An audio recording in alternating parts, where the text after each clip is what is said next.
Hello friends, very very good evening. जैसे कि आप सभी को पता है, ये समाजशास्त्र से संबंधित क्लास है और इससे रिलेटेड कोई भी एग्जाम हो, किसी भी एग्जाम की तैयारी के लिए सभी के लिए महत्वपूर्ण है। और इस चैनल को कोई नहीं विजिट है, प्लीज़ चैनल को सब्सक्राइब कर लीजिएगा और ज़्यादा से ज़्यादा संख्या में शेयर कीजिए, पसंद आए तो लाइक कीजिए। और इसके पहले वाली वीडियो देखना चाहते हैं तो प्लेलिस्ट में आपको सारी वीडियो मिल जाएगी, चाहे वह अवधारणा से संबंधित हो, पुस्तक एवं लेख से संबंधित हो, प्रीवियस ईयर क्वेश्चन हो, मैराथन क्लास और टॉपिक वाइज क्वेश्चन या अन्य सारे वीडियो प्लेलिस्ट में है, आप देख लीजिएगा। तो चलिए देर न करते हुए आज की क्लास स्टार्ट करते हैं। सो आज का पहला क्वेश्चन है, निम्नलिखित में से वह शब्द पहचानिए जो मैक्स वेबर ने अपने समाजशास्त्रीय अवधारणा में उपयोग नहीं किया है।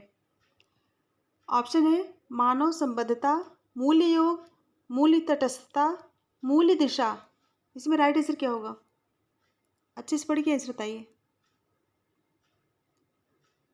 सो यहाँ राइट होगा ऑप्शन बी, मूल्य योग, बी करेक्ट होगा। मैक्स वेबर ने समाजशास्त्रीय अवधारणा में मूल्य योग का उपयोग नहीं किया है। मूल्य योग का उपयोग किसने किया है? आर के मुखर्जी ने। और आर के मुखर्जी ने मूल्य योग नामक अवधारणा का प्रयोग अपनी पुस्तक the social structure of values में किया है। इंपॉर्टेंट है, याद रखिएगा। सो नेक्स्ट क्वेश्चन है, निम्न में से कौन सा तत्व श्रम के विभाजन की सावयवी एकता का हिस्सा नहीं है? कौन सा तत्व श्रम के विभाजन की सावयवी सामाजिक एकता का हिस्सा नहीं है? ऑप्शन है सामूहिक चेतना का कम होता दायरा, और बी है शतपूरक कानून, और सी है जनसंख्या का कम घनत्व, और डी है संरचनात्मक विभेदीकरण। इसमें राइट आंसर क्या होगा? राइट होगा ऑप्शन सी, जनसंख्या का कम घनत्व। ऑप्शन सी करेक्ट होगा। नेक्स्ट, निम्न में से कौन सा सिद्धांत शास्त्रीय समाज को द्विमुखी मानता है? क्वेश्चन क्या है?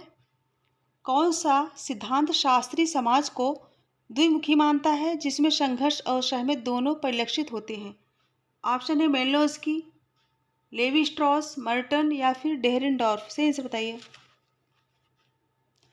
क्वेश्चन नंबर 3 राइट होगा ऑप्शन कौन सा? Option D, डेहरेनडॉर्फ। डेहरेनडॉर्फ समाज को द्विमुखी मानते हैं जिसमें संघर्ष और सहमति दोनों परिलक्षित होती है। डी करेक्ट होगा। नेक्स्ट, लेवी स्ट्रॉस और रेडक्लिफ ब्राउन के मध्य संरचना की अवधारणा को लेकर विवाद है और वह निम्न में से है। ऑप्शन है अनुभवी वास्तविकता, संबंधों का समुच्चय, भूमिकाओं की समष्टि, परिस्थितियों का स्वरूप। क्वेश्चन क्या है? लेवी स्ट्रॉस और रेडक्लिफ ब्राउन के मध्य संरचना की अवधारणा को लेकर विवाद है और वह निम्न में से है। ऑप्शन है अनुभवी वास्तविकता, संबंधों का समुच्चय, भूमिकाओं की समष्टि, या फिर परिस्थितियों का स्वरूप। इसमें राइट आंसर क्या होगा? राइट होगा ऑप्शन है अनुभविक वास्तविकता। लेवी स्ट्रॉस और रेडक्लिफ ब्राउन के मध्य अनुभविक वास्तविकता की संरचना की अवधारणा को लेकर विवाद है। ऑप्शन ए राइट होगा। नेक्स्ट है, संस्कृत एवं व्यक्तित्व को भारतीय संदर्भ में समझने के लिए किसने अपने दृष्टिकोण को मार्क्सियोलॉजी नाम दिया? ऑप्शन है राधाकमल मुखर्जी, जेस घुरिये, श्रीनिवास या फिर डीपी मुखर्जी। राइट आंसर दीजिए। सो राइट होगा ऑप्शन डी, डीपी मुखर्जी ने संस्कृत एवं व्यक्तित्व को भारतीय संदर्भ में समझने के लिए डीपी मुखर्जी ने अपने दृष्टिकोण को मार्क्सियोलॉजी नाम दिया। ऑप्शन डी राइट होगा। नेक्स्ट क्वेश्चन है, निम्न में से कौन समाजशास्त्रीय अवधारणा सामाजिक असमानता से बहुत निकट से संबंधित है? कौन समाजशास्त्रीय अवधारणा सामाजिक असमानता से बहुत निकट से संबंधित है? ऑप्शन है सामाजिक स्तरण, सामाजिक विभेदीकरण, सामाजिक गत्यात्मक, और डी है सामाजिक नियंत्रण। सही आंसर बताइए। राइट होगा ऑप्शन ए सामाजिक स्तरण, ए करेक्ट होगा। नेक्स्ट क्वेश्चन है, निम्नलिखित में से कौन भारतीय परिवार पर किए गए अपने कार्य के लिए प्रसिद्ध है? ऑप्शन है Irawati Karve, S C Dube, D N Majumdar, K M Kapadia. Option देख के आंसर दीजिए। राइट होगा ऑप्शन डी के एम कपाड़िया। के एम कपाड़िया भारतीय परिवार पर किए गए कार्यों के लिए प्रसिद्ध हैं। कपाड़िया ने अपनी पुस्तक marriage and family in India, जो कि 1953 में प्रथम बार 1953 में यह पुस्तक प्रकाशित हुई थी, और प्रथम बार बताया कि भारत के परिवार संयुक्त परिवार है। इसी पुस्तक में बताया कि भारत का परिवार संयुक्त परिवार है। नेक्स्ट, निम्नलिखित में से कौन सही मेल नहीं है? कौन सही मेल नहीं है? ऑप्शन है पार्सन्स परिवर्तनीय प्रतिमान, मेलिनोव्स्की उद्विकाशीलता, श्रीनिवास प्रबल जात, आर.के. मर्टन मध्यम रेंज सिद्धांत। जो सही सुमेलित नहीं है वही बताना है। राइट क्या होगा? ऑप्शन बी मेलिनोव्स्की उद्विकाशील सिद्धांत से संबंधित नहीं है, बी करेक्ट होगा।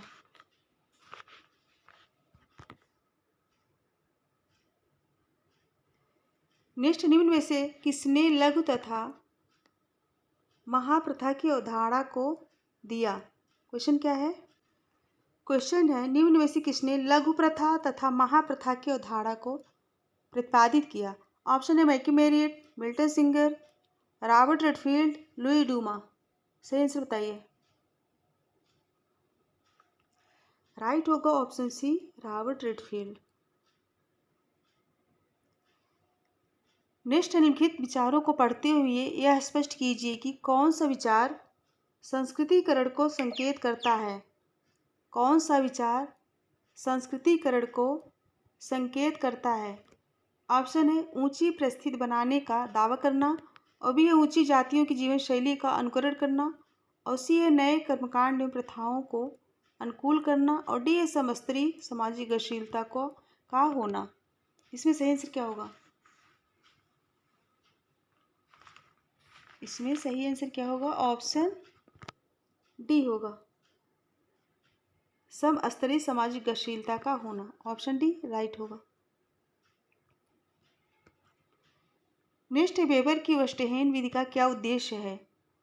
वेबर की वेस्टहेन विधि का क्या उद्देश्य है? ऑप्शन ए व्यक्तियों के कृत्यों को स्पष्ट करना, और बी कृत्यों के कारणों को पहचानना, और सी कर्ता के कृत्यों की निरचनात्मक समझ, और डी कृत्यों के जरिए संबंधों की कार्य कारण समझ विकसित करना। सही आंसर बताइए। सही आंसर क्या होगा? यह राइट क्या होगा? ऑप्शन सी होगा। ऑप्शन सी राइट होगा। कर्ता के कृत्यों की निरचनात्मक समझ वेबर की वेस्टहेन विधि का उद्देश्य है। ऑप्शन सी करेक्ट होगा। नेक्स्ट क्वेश्चन है, समाज की स्पष्ट व्याख्या करने के लिए सामाजिक संरचना की अवधारणा का प्रयोग सर्वप्रथम किसने किया? ऑप्शन है Karl Marx, Max Weber, Emmanuel Durkheim, या फिर हर्बर्ट स्पेंसर। सही आंसर बताइए। इसमें राइट आंसर क्या होगा? राइट होगा option D Herbert Spencer. Option D correct होगा।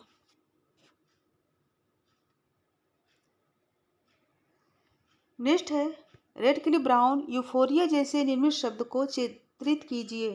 रेडक्लिफ ब्राउन यूफोरिया जैसे निर्मित शब्द को चित्रित किया है। ऑप्शन है एक संतुलन के रूप में, एक अक्रम के रूप में, एक सामाजिक कल्याण के रूप में, या फिर एक सामाजिक उमड़ के रूप में। इसमें सही आंसर क्या होगा? सही आंसर क्या होगा? राइट होगा ऑप्शन सी एक सामाजिक कल्याण के रूप में। रेडक्लिफ ब्राउन ने यूफोरिया जैसे निर्मित शब्द को एक सामाजिक कल्याण के रूप में चित्रित किया है, और ब्राउन ने तत्कालिक संबंधों को यूफोरिया नाम से पुकारा है। नेक्स्ट, निम्नलिखित में से कौन सी पूंजीवाद की विशेषता नहीं है? निम्नलिखित में से कौन सी पूंजीवाद की विशेषता नहीं है? ऑप्शन है मुक्त बाजार कारोबार, लाभ का अधिकात्मीकरण, मुक्त श्रम, और डी है निजी क्षेत्र पर सार्वजनिक क्षेत्र का प्रभुत्व। सही आंसर बताइए। इसमें राइट होगा ऑप्शन डी, निजी क्षेत्र पर सार्वजनिक क्षेत्र का प्रभुत्व, डी करेक्ट होगा। नेक्स्ट है पर्यटकों के लिए कल्पित हुए हैं जो, पर्यटकों के लिए कल्पित हुए हैं जो, ऑप्शन है प्रथा को मानने वाले, और बी है नवीन प्रक्रिया की कमी, और सी है गैर अभिजात वर्ग बनना, और डी है खतरे उठाना जानते हैं। सही आंसर क्या होगा इसमें? इसमें राइट आंसर क्या होगा? क्वेश्चन नंबर 15,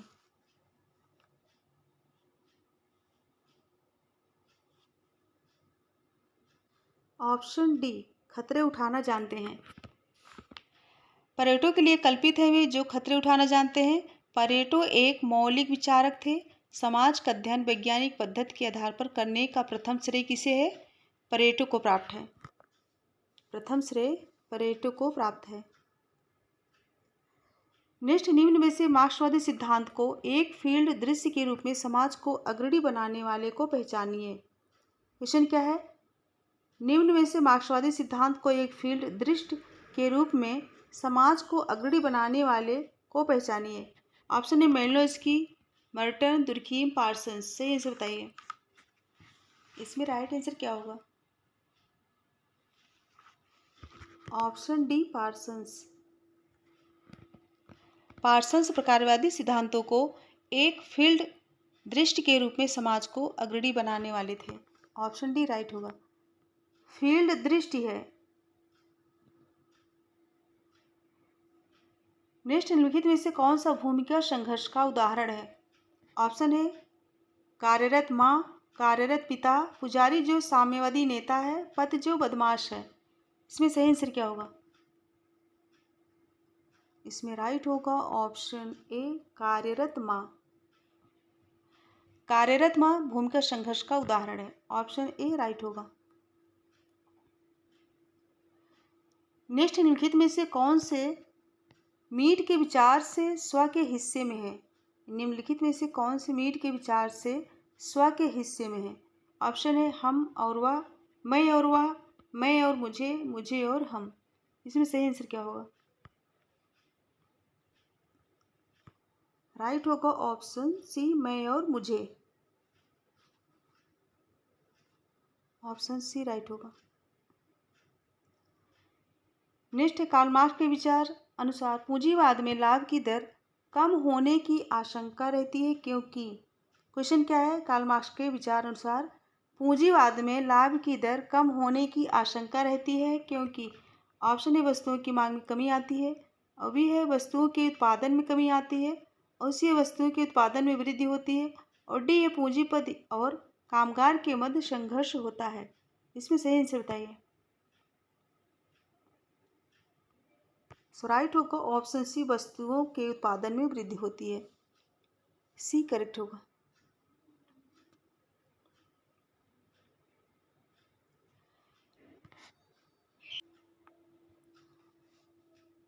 क्वेश्चन, वेबर के विचारों के अनुसार पश्चिम में ऐसा कौन सा तत्व पूर्व से भिन्न था जिसके कारण वहां पूंजीवाद का विकास हुआ? ऑप्शन है धार्मिक नैतिकता, तकनीक, तर्कशीलता, विज्ञान। इसमें सही आंसर क्या होगा? क्वेश्चन नंबर 20 राइट होगा ऑप्शन ए धार्मिक नैतिकता। ऑप्शन ए करेक्ट होगा। नेक्स्ट क्वेश्चन है समाज एवं सायो तथा सामाजिक एवं सावी वृद्धि के मध्य समानता को किसने प्रतिपादित किया? समाज एवं सायो तथा सामाजिक एवं सावी वृद्धि के मध्य समानता को किसने प्रतिपादित किया? ऑप्शन है Herbert Spencer, Tylor, Durkheim, Henry Maine. सही आंसर बताइए। क्वेश्चन नंबर 1 सही आंसर क्या होगा? ऑप्शन ए होगा हर्बर्ट स्पेंसर। नेक्स्ट है परिस्थिति एवं संविदा के आधार पर समाजों का वर्गीकरण किसने प्रस्तुत किया है? ऑप्शन है sir Henry man, Robert Redfield, Durkheim और कार्ल मार्क्स। इसमें सही आंसर क्या होगा? राइट होगा option A Sir Henry Maine. Option A correct होगा। नेक्स्ट क्वेश्चन है बोस्टन स्कूल का संस्थापक कौन था? ऑप्शन है एल्विन रेगलिस ब्राइस, हीली तथा ब्रूनर, सदरलैंड या फिर हेज? इसमें राइट आंसर क्या होगा? सो राइट होगा option A, Alvin Reglis Bryce. Healy तथा ब्रूनर जो है अपराध शास्त्र से संबंधित है और सदरलैंड भी अपराध शास्त्र से संबंधित है। नेक्स्ट है, हर्बर्ट स्पेंसर द्वारा प्रतिपादित समाज का मॉडल आवश्यक रूप से ऑप्शन है एक मत्यात्मक था, प्रकार्यवादी था, संघर्षवादी था या फिर सावयवी था। इसमें राइट आंसर क्या होगा? राइट होगा ऑप्शन डी, सावयवी था। ऑप्शन डी करेक्ट होगा। नेक्स्ट क्वेश्चन है, निम्नलिखित में से किसने परिमाण एवं घनत्व के अनुसार समाजों को वर्गीकृत किया है? ऑप्शन है David Riesman, R.E. Park, Durkheim, वर्गिस। सही आंसर बताइए। इसमें राइट आंसर क्या होगा?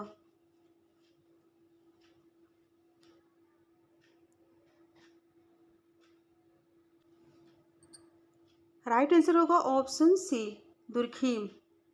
ऑप्शन सी करेक्ट होगा।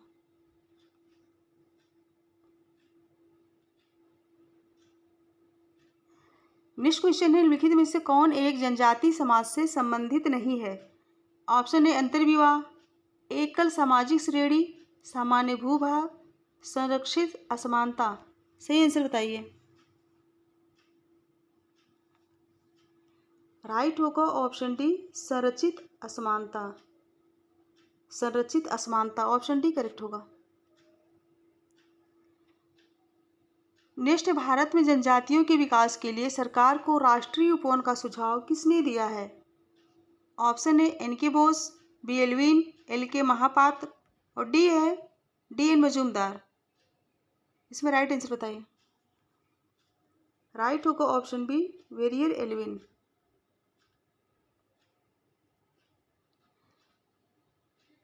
नेक्स्ट क्वेश्चन है, निम्नलिखित में से कौन सी विशेषताएं आधुनिक औद्योगिक समाज की है? कौन सी विशेषताएं आधुनिक औद्योगिक समाज की विशेषता है? ऑप्शन है सावी एकात्मकता, यांत्रिक एकात्मकता और सी है प्रबल सामूहिक एकता और डी है शीर्ण सामूहिक एकता। कोड दे के आंसर बताइए। इसमें सही आंसर क्या होगा? ऑप्शन डी होगा। ऑप्शन डी, सावयवी एकात्मकता और शीर्ण सामूहिक एकता। ऑप्शन डी करेक्ट होगा।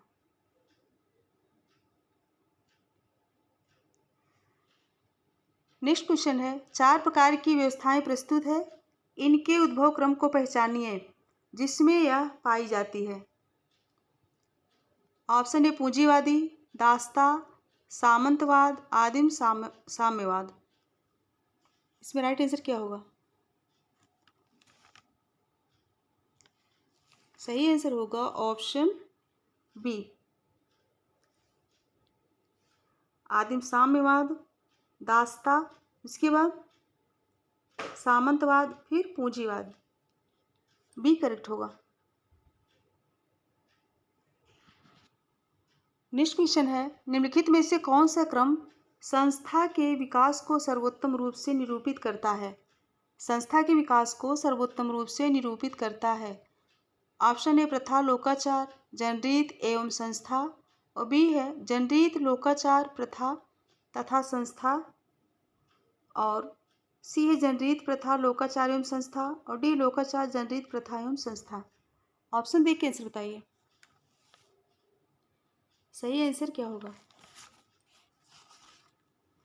ऑप्शन सी होगा, जनरीत, प्रथा, लोकाचार एवं संस्था। सी करेक्ट होगा। सो फ्रेंड्स 30 क्वेश्चन है और 30 क्वेश्चन कंप्लीट हुए। अगर पसंद आया तो लाइक कीजिए और ज़्यादा से ज़्यादा संख्या में शेयर करने की कोशिश कीजिए और जो बच्चे चैनल पर नहीं हो प्लीज़ चैनल को सब्सक्राइब कर लीजिए और बेल आइकन को प्रेस कीजिए जिससे आने वाला नोटिफिकेशन आप सभी तक पहुंच सके। सो मेरे साथ बने रहने के लिए thank you so much. Goodbye and good night.